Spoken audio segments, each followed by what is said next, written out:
அப்படின்னு சொல்கிறதோட அருமையான நண்பர்கள் அப்படின்னு சொல்லலாம். ரெண்டு பேருக்குமே நிறைய ஒற்றுமைகள் இருக்குது. ரெண்டு பேருமே கடின உழைப்பால் முன்னுக்கு வந்தவங்க.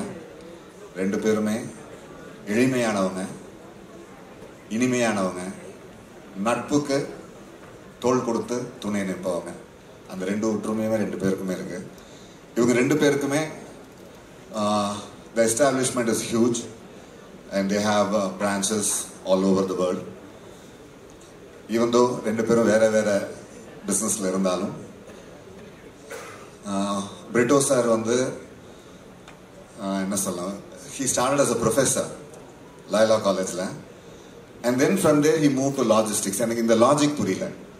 ப்ரொஃபஸராக இருந்து எப்படி நீங்கள் வந்து லாஜிஸ்டிக்ஸ் பிஸ்னஸ் போகணுன்னு தோணுச்சு சார்? பேசிக்காக என்னை பொறுத்தவரை லைஃப்பில் everything is accidental and I believe God's ways are very strange. அதனால தான் எப்போதுமே சொல்லுவேன், we don't know God's plan and God is always on time. That's why I trust it, I live with it and I enjoy it. பேசிக்காக நான் வந்து ஒரு business man ஆகணும்னு நினைக்கவே இல்லை. ஏன்னா நம்ம பிறந்து வளர்ந்ததெல்லாம் தேவக்கோட்டை டவுன் சவுத். அதனால் எங்கள் அம்மாவும் டீச்சர் தான், எங்கள் அப்பா கிளர்க்கு. ஒரு 35 years டீச்சராக இருந்தாங்க. And family is also big, 12 children, அதில் 9. ஸோ அதனால் எங்கள் அம்மா அப்பா வந்து விரும்பினது நல்லா படிக்கணும்னு சொல்லிட்டு ரொம்ப கஷ்டப்பட்டு படிக்க வச்சாங்க. அதனால் ஃபஸ்ட்டு ஒரு 7th standard வரைக்கும் நான் சரியாக படிக்கலை. நிறைய பிரச்சனை கொடுத்ததுனால என்னை திண்டுக்கல் சென்ட் மேரிஸில் வச்சாங்க. அஃப்கோர்ஸ் அப்புறம் அங்கேருந்து சென்ட் ஜோசப்ஸ், அப்புறம் Loyola college. I am thankful to Jesuit institutions and Jesuit father. They taught me lot of values in life. அப்போது லயோலா காலேஜ் வந்தப்போ என்ன ஆச்சுன்னா, first I got my rank. அதனால் ஐஏஎஸ்க்கு அப்புறம் யூபிஎஸ்சி ப்ரிப்பேர் பண்ணுங்கிறதுக்காக என்னை வந்து ப்ரொஃபஸராக அங்கே இருந்து ஹெட் ஆஃப் த டிபார்ட்மெண்ட் சொன்னார், டெம்பரரியாக நீங்கள் டீச் பண்ணுங்க அப்படின்னு சொன்னார். That's why I become a professor. அப்படி நான் டீச் பண்ணிட்டு இருக்கும்போது அப்போ லீபா ஸ்டார்ட் பண்ண Loyola institute of business administration start பண்ணது டைமு. அதில் எனக்கு ஒரு நல்ல வாய்ப்பு கிடைச்சிது படிக்கிறதுக்கு. அப்போது என்னுடைய ப்ரொஃபஸர் வந்து ஹியூமன் பிஹேவியரல் சயின்ஸில் பெரிய ஆள். அவர் வந்து one of the teachers, professors. ஒரு நாள் அவருக்கு காலேஜ் வர்றதுக்கு டைம் ஆனதுனால அவர் என்னை ஃபோனில் கூப்பிட்டு, பிரிட்டோ நீங்கள் இந்த கிளாஸை கண்டக்ட் பண்ணுங்கள். நான் ஏற்கனவே நான் வந்து லயோலாவில் டீச் பண்ணிட்டு இருந்ததுனால லீபா வந்து evening college. So he asked me, you just take the class. That was the time says I was taking the class. That professor, Mr. Bhaskaran, came.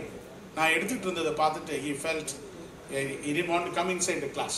வெளியிலேருந்தே அப்படியே கேட்டுக்கிட்டே இருந்துட்டு, நீங்கள் இந்த கிளாஸ் முடிஞ்சோடனே கொஞ்சம் கீழே வரீங்களான்னு கேட்டார். Then I said, yes sir, I'll meet you அப்படின்னா. இன்னும் ஞாபகம் இருக்குது, ப்ரீமியர் பத்மினியில் இருந்தார் லயோலா காலேஜில். கிளாஸ் முடிச்சுட்டு கீழே வரும்பொழுது, நாளைக்கு வந்து என்னை பார்க்குறீங்களா அப்படின்னு கேட்டார். நான் வந்து போர்ட்ரஸில் மேனேஜராக இருக்கேன், டாக்ஸ் மேனேஜராக. அதை ரிசைன் பண்ணிவிட்டு ப்ரைவேட் செக்டரில் லாஜிஸ்டிக்ஸ் கம்பெனி ஸ்டார்ட் பண்ணுறேன். You should come. அப்போ நான் சொன்னேன், எனக்கு A to Z கூட லாஜிஸ்டிக்ஸில் தெரியாது sir. What I am going to do it? No, I know, I have confidence, you will learn it. That's how I started my career. Just I got into it. பண்ணிட்டு அவரோட இருந்தேன் for a year. Then what happened was he had some misunderstanding with probably differences of opinion with the head office. So he wanted to go away. Then I said, let me complete my, I was pursuing my UPSC இது. So எப்படியாவது நம்ம prelims pass பண்ணி final pass பண்ணுங்கிற ஒரு எண்ணத்தோட I again started. அப்போ தான் ஒரு ஆக்சிடெண்ட்டில் ஒரு சான்ஸ் கிடச்சி. Then I became a custom broker. That is how I started my journey. And then onwards, this is the 40th year we are celebrating. By God's grace, we are doing that. Super sir. கிடைத்த வாய்ப்பை கரெக்டாக use பண்ணிக்கணும். அதில் நம்ம மேலும் மேலும் வளரணுங்கிறதுக்கு ஒரு அருமையான உதாரணம். அதே மாதிரி பிரிட்டோ சாரை பற்றி இன்னொரு விஷயம் உங்களுக்குலாம் எவ்வளோ பேருக்கு தெரியும் தெரில. பிரிட்டோ சார் வந்து is not only a business man, ஒரு நல்ல கலா ரசிகரும் கூட. மாஸ்டர்னு ஒரு படம் விஜய் சார் வச்சு ப்ரொடியூஸ் பண்ணியிருக்காங்க. இப்போ ஒரு படம் விஷ்ணுவர்தன் சாரையும் அவங்க மாப்பிள்ளையும் வச்சு ப்ரொடியூஸ் பண்ணிட்டு இருக்காங்க. இதெல்லாம் மீறி பிரிட்டோ சார் ஒரு அருமையான பாடகர். அது இங்கே எவ்வளோ பேருக்கு தெரியும்னு எனக்கு தெரியாது. இது எல்லாத்துக்கும் எப்படி சார் உங்களால டைம் மேனேஜ் பண்ண முடியுது? ஜென்ரலாக வந்து டைம் மேனேஜ்மெண்ட் கரெக்டாக இருந்தால் தான் ஒரு எதுலேயுமே சக்ஸஸ் பண்ண முடியும். பேசிக்காகவே பார்த்தீங்கன்னா நான் எப்போதுமே லைஃப்பை எப்போதுமே லைட்டாக எடுத்துக்குவேன். ரொம்ப ஸ்ட்ரெஸ்ஃபுல்லாக ஹெவியாக எடுத்துக்கிறது இல்லை. அதனால் வந்து இதுவும் ஒரு ஆக்சிடென்டல் தான். ஃபிலிம் ஃபீல்டில் வர்றது because my wife got married to mister Chandrasekhar's family. அது மூலமாக தான் அவங்க ஃபேமிலி தெரியும். ஸோ ஆரம்ப காலத்தில் வந்து செந்தூர பாண்டி, ரசிகன், தேவா இந்த படங்கள்லாம் எடுத்து ஹெல்ப் பண்ணக்கூடிய ஒரு வாய்ப்பு எனக்கு கிடைச்சிது. அதுக்கப்புறம் தான் இந்த மாஸ்டர் படம் எனக்கு வந்தது. அந்த படத்துக்கு அப்புறம் அஃப்கோர்ஸ் பேண்டமிக்கில் இல்லை நிறைய சேலஞ்சஸ். அதனால் அதுதான் ஃபஸ்ட்டு படம் பேண்டமிக் அப்புறம். இனிவே இது நிறையா தியேட்டருக்கு வாழ்வு கொடுத்ததுன்னு சொல்லலாம். யாருமே துணிஞ்சு ரிலீஸ் பண்ண முடியாத நேரத்தில் ஏன்னா விஜய் இஸ் தியேட்ரிக்கல் ஹீரோ, அதனால் கண்டிப்பாக தியேட்டரில் தான் வரணும்னு சொல்லிட்டு த பிக்கெஸ்ட் ப்ளோ இஸ் முந்தின நாள் அனௌன்ஸ் பண்ணி 100% சீட்டிங் சொன்னாங்க. The next day it became 50%. But இருந்தாலும் துணிஞ்சு I always take risk. I believe that if you don't take a risk everything is a risk. அது என் லைஃப்பில் நான் பார்த்தது. அதை பேஸ் பண்ணி ரிலீஸ் பண்ணோம். Fortunately the movie became a very big hit. அதை நினச்சி பார்க்கும்போது ரொம்ப மகிழ்ச்சியாக இருக்குது. அதில் என்னன்னு கேட்டிங்கன்னா, இப்போது நான் காலேஜில் படிக்கும் போதுங்க இப்போ பேரண்ட்ஸ்லாம் வந்து படின்னு சொல்கிறாங்க. எங்கள் ஃபாதர் அண்ட் மதர் எஸ் என்னை நிறையா படிக்க சொல்லுவாங்க, படிக்கிறது வேறு. பட் என்னால் முடிஞ்ச அளவுக்கு நான் வந்து எல்லா கரிக்குலர் ஆக்டிவிட்டீஸ்லையும் பார்ட்டிசிபேட் பண்ண முடியும். If a person can balance everything he can always do well. அதே பண்ணிட்டு இருக்கணுங்கிற அவசியம் கிடையாது. ஸோ நிறைய எக்ஸ்ட்ரா கரிக்குலர் ஆக்டிவிட்டீஸில் நான் பார்ட்டிசிபேட் பண்ணதுனால அது ஆட்டோமேட்டிக்காக ஸ்டடீஸும் everybody has to have a separate technique. அது வந்து எப்படி நம்ம அலாட் பண்ணி நம்ம டைம் மேனேஜ்மெண்ட்டை பண்ணுறோமோ. இன்றைக்கி ஜப்பான் வந்து இந்த அளவுக்கு முன்னேறிட்டு இருக்காங்கன்னு பார்த்தீங்கன்னா it is because of their beautiful time management. இன்றைக்கி கூட பார்த்தீங்கன்னா எந்த ஒரு பிஸ்னஸ் அப்பாயின்மெண்ட்ஸ்லையும் என்னுடைய பஞ்சுவாலிட்டியை விட மாட்டேன். Because punctuality I always think it is a commitment for me. It is not to be on time. So if somebody can think it is a commitment for யூனா எப்போதுமே you will be punctual. To be successful in life you should know how to balance. You should know how to have the time management. You should know how to be more punctual in whatever you two. அதனால தான் உங்களுக்கு தெரியும் Ronaldo is a very famous. I don't miss any time World Cup because I am passionate towards football and I was a football player in my school. அப்போது Ronaldo வந்து அந்த சின்ன வயசில் இருக்கும்போது யங் ஏஜில் கேட்கும்போது உங்களுடைய ட்ரீம் என்னன்னு கேட்கப்போ அவர் சொன்னார் ஒரு மெடிட்டேரியனில் ஃபிஷர்மேனாக இருக்கணும்னு. ஆனால் அப்போது பின்னாடி வந்து அவருக்கு என்ன ஆச்சுன்னா அட்லீஸ்ட் ஒரு ஃபர்ஸ்ட் கிளாஸ் கேமில் ஒரு பெஸ்ட் பிளேயர் ஆகணும்னு சொல்லிட்டு அவருக்கு ரொம்ப ஆசை. ஆனால் அதுக்கப்புறம் அவர்கிட்ட கேட்கும்போது what I am today, what I have achieved, it is unbelievable. அதுக்கப்புறம் ஒன்று சொல்கிறாரு, in fact I have seen more talented players than me. அப்போ கேட்கும்போது வாட் மேட் த டிஃப்ரென்ஸுங்கிறப்போ I was more discipline than others. இன்னைக்கு if you could make yourself discipline in every aspect of your life. எனக்கு time இல்லைங்கிறது சொல்ல வேண்டிய அவசியமே இல்லை. Without discipline, if you allocate your time, you will never have time for anything. அதனால தான் எப்போதுமே ஃப்ரெண்ட்ஸ்டையும் சொல்லுவேன், we come with nothing, go with nothing. In between, we are worried about everything. So we should take it easy. Super sir, super. And இப்போ வந்து பிரிட்டோன்ன்ற ஒரு hidden talent இருக்குன்னு சொன்னேன் இல்லையா, அது என்னன்னு பார்த்துருவோமா? பாட சொல்லுவோமா? யாருக்கு என்ன தெரியுமோ அதை தான் நான் கேட்க முடியும். Thank you very much. முக்கியமாக அண்ணன் சொன்ன மாதிரி லைஃப்பில் வந்து கடவுள் எல்லாரையும் பிளஸ் பண்ணுறதில்ல. அவங்கள எப்படி பிளஸ் பண்ணாங்களோ அவரும் அதே மாதிரி ரொம்ப கஷ்டப்பட்டு வந்தவங்க. அது மாதிரி நானும் வந்து இந்த ஃபீல்டில் லாஜிஸ்டிக்ஸில் வந்து ரொம்ப கஷ்டப்பட வேண்டிய ஒரு நிர்பந்தம்.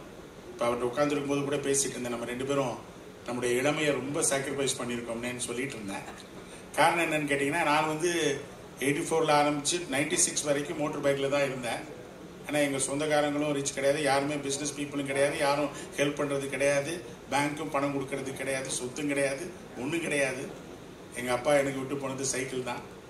அப்படிப்பட்ட ஒரு நேரத்தில் வந்து ஒரு கிட்டத்தட்ட 12 இயர்ஸாக மோட்டர் பைக்ஸில் தான் ஒரு நாளைக்கு 180 கிலோமீட்டர்ஸ். நான் சில சமயத்தில் யோசிப்பேன், ஏன்னா நான் இந்த பிஸ்னஸ் ஆரம்பிக்கும் போதே எம்காம் முடிச்சிட்டேன், பிஎல் முடிச்சிட்டேன், எம்பிஏ முடிச்சிட்டேன், ஏசிஎஸும் முடிச்சிட்டேன். எனக்கு வராத வேலையே கிடையாது. அதை விட பெரிய சோதனை என்னன்னு கேட்டிங்கன்னா, நான் கம்பெனி ஆரம்பித்து 6 மாதம் கழித்து ப்ரிலிம்ஸில் பாஸ் பண்ணி மெயினில் பாஸ் பண்ண யூபிஎஸ்சியில் நல்ல மார்க் வாங்கிட்டேன். டெல்லிக்கு போய் இன்டர்வியூ பண்ணிவிட்டு அதுக்கப்புறம் மசூரி போய் ஜாயின் பண்ண வேண்டியதான். அந்த அளவுக்கு எனக்கு நிறைய வாய்ப்புகள் இருந்தும் லாஜிஸ்டிக்ஸ் இன்னைக்கு நான் ஒரு பேஷனாக தான் கருதுனேன். இன்னைக்கு அவங்க சொன்னது மாதிரி ஒரு 20,000 ரூபாயை வச்சு ஆரம்பித்து ஒரு 500 ஸ்கொயர் ஃபுட்டில் ஆரம்பித்த இன்னைக்கு கம்பெனி வந்து கிட்டத்தட்ட உலகம் ஃபுல்லாகவே நமக்கு வந்து ஆஃபீஸஸ் இருக்குது. அது மட்டும் இல்லாமல் இந்தியாவில் 26 ஆஃபீஸஸ்ஸு. எனக்கு ரொம்ப பெருமை என்னென்னா, இந்த கண்ட்ரிக்காக நிறைய புது விஷயங்களை என்னால் கான்ட்ரிபியூட் பண்ண முடியும். இந்த படிப்பு எனக்கு ரொம்ப ஹெல்ப் பண்ணிச்சு. எல்லாரும் வேறு மாதிரி திங்க் பண்ணும்பொழுது நான் வேறு மாதிரி லாஜிஸ்டிக்ஸை திங்க் பண்ணேன். 20 வருஷத்துக்கு முன்னாடியே இந்த கண்ட்ரி வந்து வேறு லெவலுக்கு போகும். இன்றைக்கி நீங்கள் பார்த்துட்டு இருக்கீங்க, நம்ம India is bound to grow because it has got the demand, it has got the demography, it is one of the biggest democracy. 3D தான். இந்த 3D வந்து நான் அப்போவே அண்டர்ஸ்டாண்ட் பண்ணேன். அதனால தான் இன்றைக்கி பிரைம் மினிஸ்டர் எல்லாமே ரொம்ப பியூட்டிஃபுல்லாக சொல்கிறாங்க இல்லைங்களா. ஸோ இன்னைக்கு அவர் கொண்டு வந்த முதல்ல நான் எல்லாமே அதை வந்து ஒரு ஸ்லோகனாக தான் நினச்சேன்.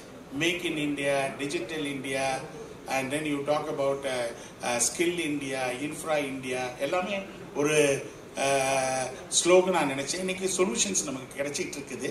That is one of the reasons after pandemic அப்புறம் தான் இந்த லாஜிஸ்டிக்ஸினுடைய இம்பார்ட்டன்ஸே எல்லாருக்கும் புரிஞ்சுது. ஏன்னா அந்த supply chain distributions when it comes, it makes your life horrible. So all my innovative and proactiveness has made me to come to this stage. இன்னைக்கு பார்த்தீங்கன்னா எனக்கு டைரக்டா more than 6,000 employees are there, indirectly more than 10,000 people are there. It's all because of our sacrifice. அவரும் sacrifice பண்ணல. அது மட்டும் இல்லாமல் எங்கள் 2 பேருக்குமே எங்கள் பேரண்ட்ஸ் கொடுத்த அற்புதமான ஒரு வேல்யூஸ். எங்கள் அம்மா எப்போதுமே சொல்லுவாங்க, டேய் நீ கொஞ்சமாக சம்பாதிச்சாலும் நேர்மையாக சம்பாதிப்பாங்க. ஸோ இன்னைக்கு வரைக்கும் I see my quality of money rather than the quantity of money ன்னு சொல்லிட்டு என்னைய ரொம்ப எம்பாரசிங் சுச்சுவேஷன். இதை முடிச்சுட்டு ஒன்றே ஒன்று சொல்லிடுறேன். சொல்லிட்டு எப்போதுமே நம்ம வாழ்க்கையில் என்ன சொன்னாங்க இல்லையா, அவங்க கஷ்டப்பட்டு இருந்தால் கூட அந்த பேண்டமிக் பீரியடில் நிறைய ஹாஸ்பிட்டலில் செய்யணும். ஏன்னா அவங்க 2 பிரதர்ஸும் எனக்கு பிரதர்ஸ் மாதிரி, அவங்க என்னென்ன பண்ணுறாங்களோ அத்தனையும் எனக்கு தெரியும். அதனால் அந்த கிராட்டிடியூட் பாருங்க, கிராட்டிடியூட், அந்த தேங்க்ஃபுல்னஸ் மாதிரி இன்னைக்கு நிறைய பேர் நீங்கள் வளர்த்து விட்டீங்கன்னா அவங்க உங்களை மறந்துடுறாங்க, இல்லைன்னா ஏரியை தள்ளி விட்டுறாங்க. ஆனால் யார் ஒருத்தருக்கு வந்து இப்போதுமே நான் சொல்லுவேன், attitude of gratitude will determine your altitude. இன்னைக்கு நம்ம உயர்ந்துகிட்டு இருக்கோம்னு சொன்னால் அந்த கிராட்டிடியூட் உண்மையிலே என்னால் முடிஞ்ச ஹிந்து டெம்பிளுக்கும் சரி, மாஸ்க்குக்கும் சரி, அதை விட நான் படித்தேன்னா ரொம்ப கஷ்டப்பட்டப்ப சாப்பாடு கூட வழி இல்லாமல் ஃபீஸ் கட்ட கூட எங்கள் அம்மா தாலி செயின் எடுத்து வந்த காலங்கள்லாம் உண்டு. அப்போ அங்கே இருக்கிற பீஸ்க்கு எல்லாருமே ஹெல்ப் பண்ணதுனால என்னுடைய தேவகோட்டையில் ஒரு பெரிய கால் அந்த ஸ்கூலுக்கு பண்ணி, சென்ட் மேரிஸ் மதுரையில் வந்து ஒரு இண்டிபெண்டன்ட் பில்டிங் பண்ணி கொடுத்து, அதே மாதிரி சென்ட் மேரிஸ் டெண்டிக்கல்ல என் பேரில் ஒரு இண்டிபெண்டன்ட் ஸ்டூடெண்ட்ஸ்க்கு பில்டிங் பண்ணி கொடுத்து, அதுக்கப்புறம் லோயலா காலேஜில் இப்போ ஒரு பெரிய ஸ்டேடியம் கொடுத்து, ஏன்னா whatever my alma mater என்னுடைய college they have done to me, I always feel what I can give back, not only for my when you are growing in your life. 2 things. One, you have to make your people around you to grow along with you. And the virtue நம்ம follow பண்ணோம்னா nobody can stop you. ரெண்டாவது, whatever you grow and earn, always think how I can share with people, with the society and with the people whom they have brought you up. இந்த values எப்போதுமே அந்த gratitude இருக்கணும். I think Rotary Club is doing wonderful service. Thanks to them. மோகன் ராகவன் நிறைய சொல்லுவார். அவருக்காக தான் நான் இன்னைக்கு வந்தேன். In fact I was supposed to be in a different place. அப்போது day before I had to give a talk in St. Joseph's for an endowment lecture. Because now logistics வரதுனால everywhere they are talking about 5 trillion economy, 7 trillion economy India. So the logistics has become the backbone of this. And a lot of things are happening. So அந்த விதத்தில் பார்க்கும்போது Rotary Club should also be appreciated. They go to the society, they serve the society. அதை விட வேற வேல்யூவே கிடையாது என் லைஃப்லங்க. Values are more important than valuables. அதான். ஓகே, சரி, நம்மளாம் வாழ்க்கையில் அர்த்தமுள்ள பாட்டு பாடுவோம். அவரையும் பாட சொல்லலாம். ஏன்னா நாங்க எல்லாம் பார்ட்டி வைக்கும்போது அவரும் பாடுவார் கூட. நாங்க 2 பேரும் வேணா கோரஸ் பாடுறோம். நாங்க 2 பேரும் கோரஸ் பாடுறோம். மயக்கமா கலக்கமா மனதிலே குழப்பமா வாழ்க்கையில் நடுக்கமா. மயக்கமா கலக்கமா மனதிலே குழப்பமா வாழ்க்கையில் நடுக்கமா. வாழ்க்கை என்றால் 1000 இருக்கும், வாசல் தோறும் வேதனை இருக்கும். வாழ்க்கை என்றால் 1000 இருக்கும், வாசல் தோறும் வேதனை இருக்கும். வந்த துன்பம் எதுவென்றாலும் வாடி நின்றால் ஓடுவதில்லை, வாடி நின்றால் ஓடுவதில்லை. எதையும் தாங்கும் இதயம் இருந்தால் இறுதி வரைக்கும் அமைதிக்கு பிறக்கும். மயக்கமா கலக்கமா மனதிலே குழப்பமா வாழ்க்கையில் நடுக்கமா. இந்த ஸ்டான்ஸா தான் நம்ம வாழ்க்கையில ரொம்ப முக்கியமான ஸ்டான்ஸா. ஏழையின் வாழ்வை மாளிகையாக்கி இரவும் பகலும் காவியம் பாடு. ஏழை மனதை மாளிகையாக்கி இரவும் பகலும் காவியம் பாடு. நாளை பொழுதை இறைவனுக்கு அளித்து நடக்கும் வாழ்வில் அமைதியை தேடு. நடக்கும் வாழ்வில் அமைதியை தேடு. உனக்கும் கீழே உள்ளவர் கோடி, நினைத்து பார்த்து நிம்மதி நாடு. மயக்கமா கலக்கமா மனதிலே குழப்பமா வாழ்க்கையில் நடுக்கமா. What a beautiful song. இதெல்லாம் வச்சுதான் நான் லைஃப்ல I always think my past is a lesson, my future is the hope, and the present is my gift. And if you are depressed, you are living in the past. If you are anxious, you are living in the future. If you are at peace, you are living at the present. Super, super.